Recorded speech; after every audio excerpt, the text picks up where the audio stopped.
So there's been a lot of talk about building a wall along the US-Mexico border. In fact, it was a major part of President Trump's campaign. We will be building a wall. With the wall. We have to close down our government. We're building that wall. And now different construction companies have built prototypes. But does building a wall keep people and drugs out? And does it make sense from a money standpoint? We're here to find out. They're big, they're bold, and according to President Trump, they're beautiful. Beautiful southern border wall. The Border Patrol took us to this site in Otay Mesa, just 24 miles south of San Diego, to see the beginning of what may someday be a massive border wall. The prototypes have been built.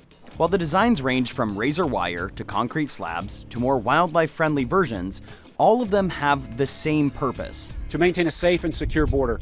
The US-Mexico border spans about 2,000 miles across 4 different states, with rivers, deserts, and mountains. But what you may not know is that at parts of the border, there already are walls in place. This is the primary wall here at Otay Mesa, not much taller than I am, about 8 feet. Once you cross this, you're met with a secondary wall that's about 18 feet. Just to give you some context, the prototypes being built stand at 30 feet tall. Right now, only about a third of the border has a wall in place.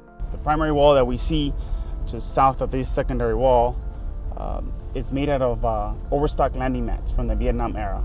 Agent Eduardo Olmos has seen lots of things cross the border since he joined the patrol 10 years ago, from wildlife to heroin, guns to people. One of the challenges that we have is that the secondary wall actually can be compromised or cut.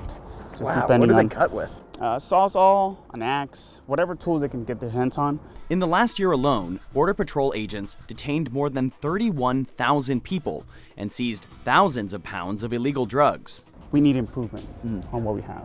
We should end up with something that is anti-scaling, anti-climbing, anti-breaching, anti-digging, and for it to be safe for the agents that actually patrol wherever it's going to be built. But polls show that only 32% of Americans support the wall.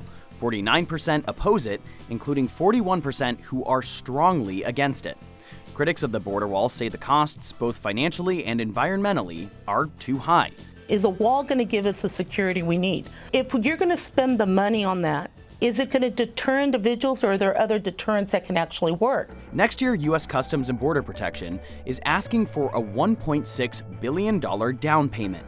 Most of the money could go to begin building the wall, but it's a fraction of the overall estimated price tag of $21 billion, all of which must be approved by Congress. Tom Hinton, Channel 1 News.